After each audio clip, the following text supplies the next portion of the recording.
അള്ളാഹുവിന്റെ വെള്ളമല്ലാത്ത സ്വന്തം വെള്ളം ആർക്കും തന്നെ ഇവിടെ ഇല്ല. അപ്പൊ അള്ളാഹുവിന്റെ വിശാലമായ റഹ്മത്ത് അള്ളാഹിനോട് ചോദിക്കുമ്പോ വളരെയധികം മനസ്സ് വെച്ച് ആ റഹ്മത്ത് ചോദിച്ചത് ഏറ്റുവാങ്ങുന്നവരാകണം. അതിനല്ലേ നമ്മൾ പ്രത്യേകം റഹ്മത്തിന് വേണ്ടി കേണപേക്ഷിക്കുന്നത്. എല്ലാ ഘട്ടങ്ങളിലും ആ പ്രാർത്ഥന നമ്മൾ പാലിക്കണം. വിശുദ്ധ റമളാനിൽ പ്രാർത്ഥിക്കുന്നവരോട് ഞാൻ പറയട്ടെ, ഉത്തരം കിട്ടുന്ന ഒരുപാട് സന്ദർഭങ്ങൾ റമളാനിലുണ്ട്. ആ സന്ദർഭങ്ങളൊക്കെ നമ്മൾ മുതലാക്കേണ്ടതുണ്ട്. അപ്പൊ ആദ്യത്തെ 10 ദിനങ്ങൾ റഹ്മത്തിന്റെ 10 നമ്മൾ അള്ളാഹുവിനോട് കെഞ്ചി കരഞ്ഞു ചോദിക്കണം അള്ളാന്റെ റഹ്മത്ത്. ഒരു ലോക്കലാലിറ്റി ദുആ പോരാ, മനസ്സറിഞ്ഞ് അള്ളാഹുവിനോട് ദ്വാർക്കേണ്ടതുണ്ട്. പ്രാർത്ഥനയുടെ മാസമാണല്ലോ വരുന്നിരിക്കുന്ന മാസം. ഖൽബറിഞ്ഞ് ദുആ ചെയ്യണം സഹോദരന്മാരെ. ദ്വാർക്കുന്ന ഒരാളെയും ഇഖ്ലാസോടെ ദ്വാരുന്ന ഒരാളെയും ദുആ അല്ലാഹ് തട്ടിയിട്ടില്ല. ഏത് പ്രതിസന്ധിയിൽ അകപ്പെട്ട് എത്ര വിശ്വാസം പഴച്ച ആളാണെങ്കിലും സൃഷ്ടിച്ചവൻ അല്ലാഹുവാണല്ലോ. എന്നെ പടച്ച റബ്ബേ, എന്നെ പരിപാലിക്കുന്ന നാഥാ, എനിക്ക് ഭക്ഷണം തന്ന് വെള്ളം തന്ന് വായു തന്ന് എന്നെ തീറ്റിപ്പോറ്റുന്നവനെ, ഈ വിളിയൊക്കെ മടങ്ങുന്നത് ഏത് ഭാഷയിലായാലും ഒരുവനിലേക്കാണ്, അള്ളാഹുവിലേക്കാണത് മടങ്ങുന്നത്. കാരണം അല്ലാഹ് റിസ്ക് കൊടുക്കാത്ത ഒരാളും ഈ ലോകത്തില്ല. അല്ലാഹു തആല വെള്ളം കൊടുക്കാത്ത ഒരാളും ഈ ലോകത്തില്ല.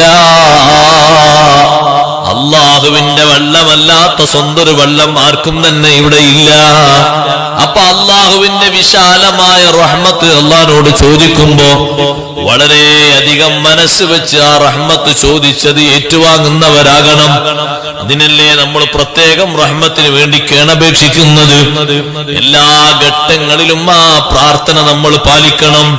വിശുദ്ധ റമളാനിൽ പ്രാർത്ഥിക്കുന്നവരോട് ഞാൻ പറയട്ടെ, ഉത്തരം കിട്ടുന്ന ഒരുപാട് സന്ദർഭങ്ങൾ റമളാനിലുണ്ട്.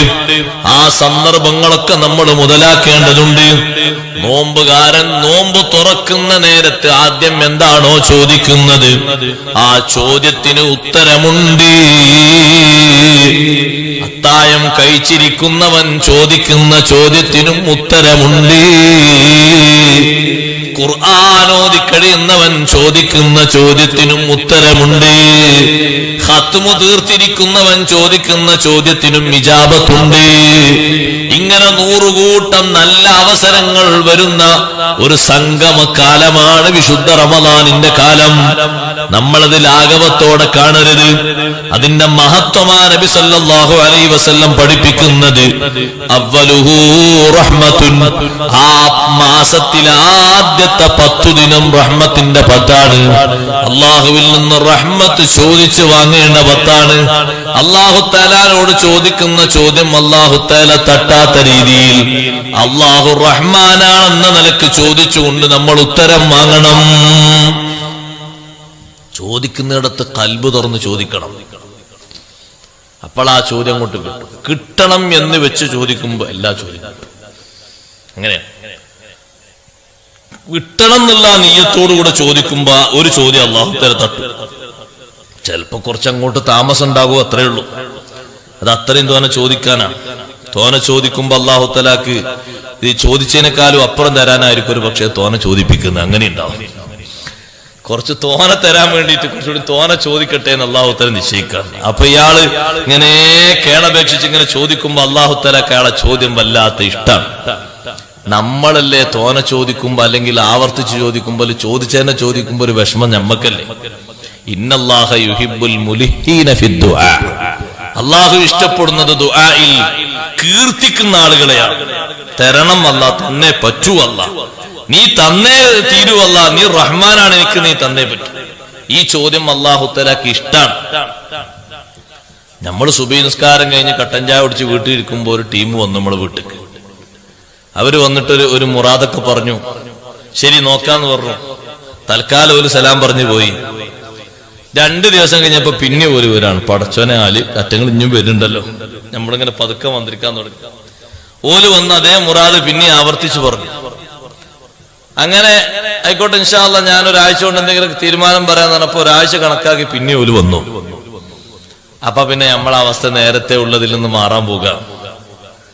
ഇപ്പൊ നിങ്ങൾ കണ്ടോ, 2 വട്ടം വന്ന് 3-ാം വട്ടം വരുമ്പോഴേക്ക് നമ്മുടെ അവസ്ഥ മാറില്ലേ?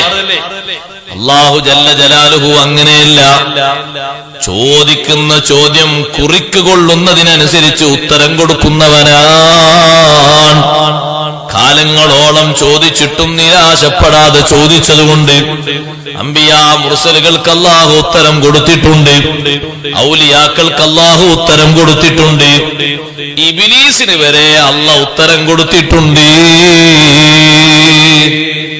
ഇബ്ലീസിനോട് അല്ലാഹു തആല പറഞ്ഞത് സ്വർഗ്ഗത്തുനിന്ന് പുറത്തു പോണം. വഇന്ന അലൈക ലഅനതി ഇലാ യൗമിദ്ദീൻ, എന്റെ ശാപം നിനക്ക് 1 കൊല്ലം എന്നല്ല പറഞ്ഞത്, 2 കൊല്ലം എന്നല്ല പറഞ്ഞത്, ഇലാ യൗമിദ്ദീൻ, പുനരുദ്ധാരണ ദിവസം കഴിഞ്ഞ് ജസാഇന്റെ സമയം വരുന്നത് വരെ എന്റെ ലഅനത്താ നിനക്ക്. ആ ഇബ്ലീസ് അല്ലാഹുവോട് എന്താ ചോദിച്ചത്? റബ്ബി അൻളിർനി ഇലാ യൗമി യുബ്അസൂൻ, റബ്ബേ എനിക്ക് നീ താമസം തരണം, എനിക്ക് നീ ദീർഘായുസ് തരണം, പുനരുദ്ധാരണ ദിവസം വരെ എന്നെ നീ ഇവിടെ താമസിപ്പിക്കണം. അതിന്റെ അർത്ഥം മരിക്കരുത് എന്നാണ് അതിന്റെ അർത്ഥം. മരണ ഇബ്ലീസിനും പേടിയാ. പുനരുദ്ധാരണ ദിവസം വരെ എല്ലാരും ഖബറിന്നെണീറ്റ് വരുന്ന ദിവസം വരെ ഒരാളുടനെ പിന്നെ മരിക്കോ? ഇനി കൊടുക്കാൻ മരണം? ഖബറിന്ന് എഴുന്നേറ്റ് വരുന്ന ദിവസം, അതാണല്ലോ യൗമുൽ ബാസ്, പുനർജീവിതത്തിന്റെ ദിവസം. അന്ന് വരെ എനിക്കിവിടെ താമസം തരണം. ഇത്രയും വലിയ ചോദ്യം ചോദിക്കുന്നത് എത്ര നൂറ്റാണ്ടിന്റെ ചോദ്യം അത്? അല്ലാഹു തആല പറഞ്ഞോ, ഞാൻ എന്നെ പണ്ട് സ്വർഗ്ഗത്തിൽ നിന്ന് പുറത്താക്കിയല്ല, പോടാ അവിടുന്ന് പറഞ്ഞു. അല്ലാഹ് നിന്നോട് ഒന്നും ചോദിക്കണ്ടെന്ന് പറഞ്ഞു. നമ്മൾ ശരിക്കും മനസ്സിലാക്കണം, നമ്മൾ ചോദ്യം ഇഖ്ലാസോടുകൂടെ വരുന്നില്ല, അവിടെയാണ് വിഷയം. ചോദിക്കുന്നത് ഇഖ്ലാസോടെ ആണെങ്കിൽ ഇഖ്ലാസിന്റെ കട്ടിക്കനുസരിച്ച് 1 മതി. പക്ഷെ അതിനത് വേണം, ആ ആത്മാർത്ഥതയുടെ മുഖം വേണം. എന്നാ ഒരു പ്രശ്നമില്ല. കണ്ടില്ല നിങ്ങൾ അറാബികളൊക്കെ അല്ലാഹു തആലയോട് ചോദിക്കണ എത്ര ധൈര്യപ്പെട്ടുള്ള ചോദ്യമാണ്. സ്വഹാബത്ത് പറഞ്ഞു, ഒരു ദിവസം ഒരു അറാബി നിസ്കരിക്കാൻ വേണ്ടി പള്ളി കയറി. അറാബികളൊന്നും അത്ര വലിയ പരിഷ്കാരമൊന്നും ഉണ്ടാവില്ലല്ലോ. നമ്മളിപ്പോ പോയാൽ കാണാൻ ഒരു ബതുക്കൾ എന്നൊക്കെ പറഞ്ഞ അവർ സാധുക്കളാണ്. ഒരു നല്ല അധ്വാനിച്ച് മലമലൊക്കെ കയറി ആടിനെ ഒട്ടകത്തൊക്കെ മേച്ച് കാരക്കൊക്കെ പറിച്ച് അങ്ങനെ ജീവിക്കുന്ന ആൾക്കാർ. നിസ്കാരമൊക്കെ ഉണ്ട്, നോമ്പൊക്കെ ഉണ്ട്, അതിനൊന്നും കുഴപ്പമൊന്നുമില്ല. അവരങ്ങനെ നഗരവാസികളെ പോലെയല്ല, ഒരു മാറ്റമുണ്ട്. ഒരാറാബി നിസ്കരിക്കാൻ വേണ്ടി കയറി പുറത്തൊരൊട്ടകത്തെ കെട്ടിവെച്ച് നിസ്കരിക്കാൻ കയറി. നിസ്കാരം കഴിഞ്ഞ് ഇറങ്ങുമ്പോ സ്വഹാബത്തൊക്കെ പറയാ, ഞങ്ങൾ അത്ഭുതപ്പെട്ടുപോയി, നിസ്കാരം കഴിഞ്ഞ് ഇറങ്ങുമ്പോ ഒട്ടകത്തെ കാണുന്നില്ല. ആറാബി മക്കളെ വിളിക്കല്ല, ആറാബി ഡയറക്റ്റ് ആയിട്ട് അള്ളാനെ വിളിക്കണേ. ആറാബി പറയുന്ന എന്താ? ഇലാഹി അദ്ദൈതു അമാനതക, എന്റെ ഇലാഹായ അല്ലാഹുവേ, നീ എന്നെ ഏൽപ്പിച്ച അമാനത്ത് ഉത്തരവാദിത്തമല്ലേ നിസ്കാരം, ഞാനത് നിർവഹിച്ചിട്ടല്ലേ പള്ളിയിൽ നിന്ന് ഇറങ്ങുന്നത്. ഞാൻ നിസ്കരിക്കുമ്പോ എന്റെ അമാനത്തായിട്ട് ഞാൻ നിന്നെ ഏൽപ്പിച്ചതല്ലേ എന്റെ വാഹനം. ഫൈന അമാനത്തി, എന്റെ അമാനത്ത് എവിടെ അല്ലാഹ്? സ്വഹാബത്ത് അത്ഭുതപ്പെടുകയാണ് അറാബിയുടെ ചോദ്യം കേട്ടിട്ട്. ചോദ്യം തീരുമ്പോഴേ കഥാ ഒട്ടകപ്പുറത്തൊരാള് വരുന്നു. അയാളെ കൈയിന്റെ കെണുപ്പിന്റെ ഭാഗത്ത് കഫിന്റെ ഭാഗം മുറിക്കപ്പെട്ടിട്ടുണ്ട്. അയാൾ കട്ടുകൊണ്ട് പോയതാണ്. ഒട്ടകവുമായിട്ട് അയാൾ ഉടനെ മുന്നിലെത്തി ക്ഷമാപണം നടത്തിയിട്ട് അയാൾ തിരിച്ചുപോയി. എത്ര കറക്റ്റങ്ങൾ നോക്കി. നിസ്കരിക്കുമ്പോ അപ്പോ ആ അറാബിന്റെ മനസ്സിലെന്താ? നിസ്കരിക്കുമ്പോ നിസ്കാരം. നമ്മളങ്ങനെ നമ്മൾ നിസ്കരിക്കുമ്പോൾ ഒരു പക്ഷേ 299 റുപ്യക്ക് വാങ്ങിയ ചെരുപ്പാണെങ്കിൽ അല്ലാഹു അക്ബർ, പടച്ചോനെ ചെരുപ്പ്. എന്നും കേക്ക് ഭാഗത്ത വെക്കൽ, ഇന്ന് വടക്ക് ഭാഗത്ത വെച്ചാൽ ഇന്ന് പോയതന്നെ. മാലിക് യൗമിദ്ദീൻ ഇയ്യാക നഅ്ബുദു വഇയ്യാക നസ്തഈൻ. പിന്നെ ഇതെങ്ങനെ ശരിയാകാം? അല്ലെങ്കിൽ നമ്മൾ കൊണ്ടുപോയി നിർത്തിയ കാറിന്റെ കാറ്റാരോ ഒഴിച്ചോ എന്നുള്ള പേടിയാണ്. അങ്ങനെ ആകുമ്പോ അതിന്റെ മുറി കൂടുതലല്ലോ. നിങ്ങൾ നോക്കി, ആറാബി നിസ്കാരം കഴിഞ്ഞപ്പോ വാഹനമല്ല. എന്താ വാഹനമില്ലാത്ത? വാഹനം അല്ല നോക്കണ്ടേ? അറാബി അങ്ങനെ വെക്കണം, വാഹനം അല്ലാത്തത് നോക്കുമല്ലോ.